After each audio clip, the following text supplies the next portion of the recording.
Our troops first deployed to Afghanistan. They have served with distinction in the war on terror. So what drives them? Well, pollster Frank Luntz spoke with some of the National Guard's newest recruits about why they signed up and why they want to deploy. Frank, welcome back to the program. Thank you, Sean. You know, in the last 12, 14 years, I've done close to 1,000 focus groups across the country. And I can't think of a single time with a group of people that I felt more proud of my country and more hopeful and optimistic about the future than after listening to these 48 young men and women in Camp Edwards. They had just signed up. And so they were about to go through, most of them had not even gone through basic training yet, and yet they knew that the vast majority of them would be in Afghanistan within 6 months of when I spoke to them. And it'll touch your heart, and it'll make you feel great about the country. I've got two clips for you. The first one is when I asked them to define what service meant to them. Why did they sign up, and why were they willing to potentially give the ultimate sacrifice for their country? Let's listen.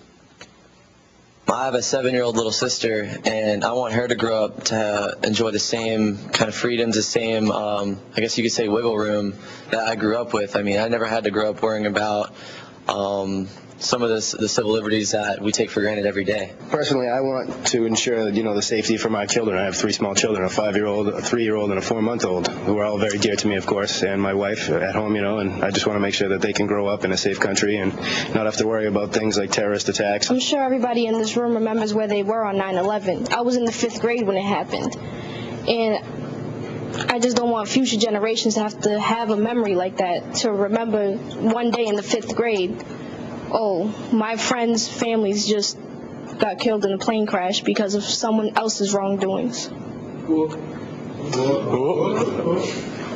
I think the service is more of a sacrifice, something that we've decided we need to do this because no one else is stepping up to the plate. We want to do this because we feel the need to. It's more of a sacrifice than service. I think it goes beyond going overseas and fighting the wars. It's also what we do for the natural disasters that happen in America itself, bringing the food and water to people and seeing their reaction and how they care about us. I was at one of the nation's top schools and as an engineering major, and I didn't have to join. I joined because it was a hard thing. It was a hard decision for me to make, and it was like I knew it was going to make a tough path in my life. What school are you at? RPI, Rensselaer Polytechnic Institute. And you chose to do this? Yes, sir. That is one of the great schools. Yes, sir. And yet you're here. I'm here because I knew it would make me a better person. I know there are a lot of things you can learn by serving. I know that you're going to meet a lot of great people and just learn a lot about yourself and not become one of those people like in America who forget what the freedom really means to them and what serving their country truly means.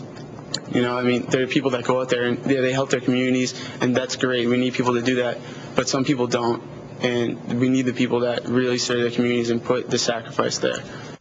And, Frank, as I'm listening to this, and we've done a lot of focus groups together, and you've done focus groups, and we've covered them.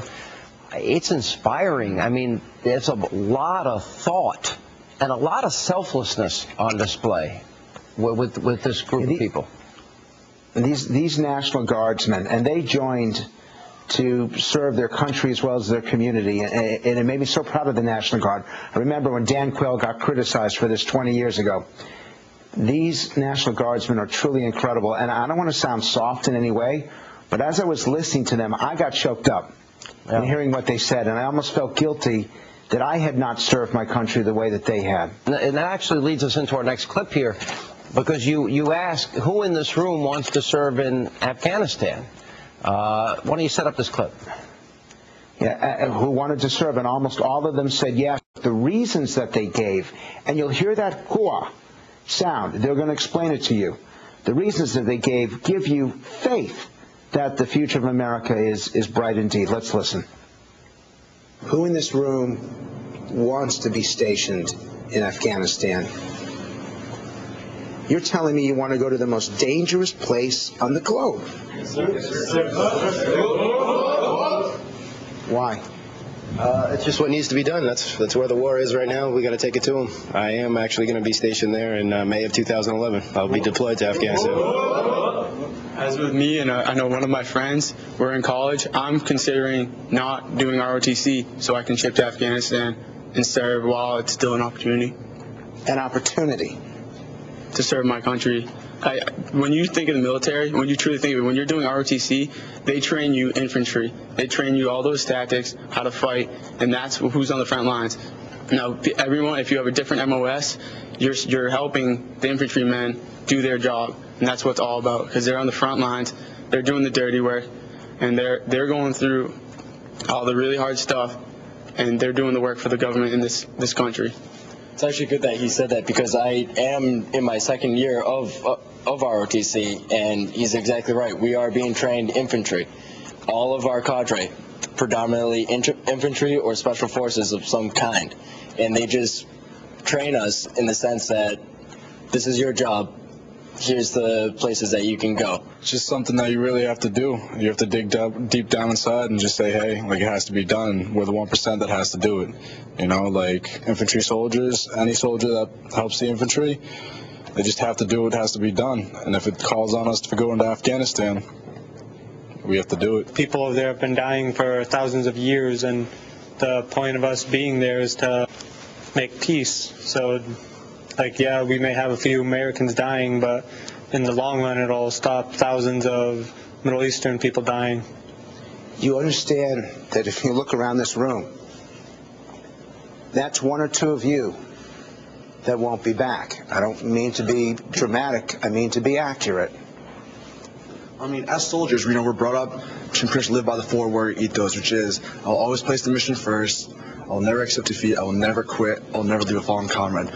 So regardless if it's Afghanistan, the Mediterranean, Bosnia, wherever it is, whatever our mission is, that's where we're going to go, because that's where our country needs us. Frank, look, you've done a lot of great focus groups.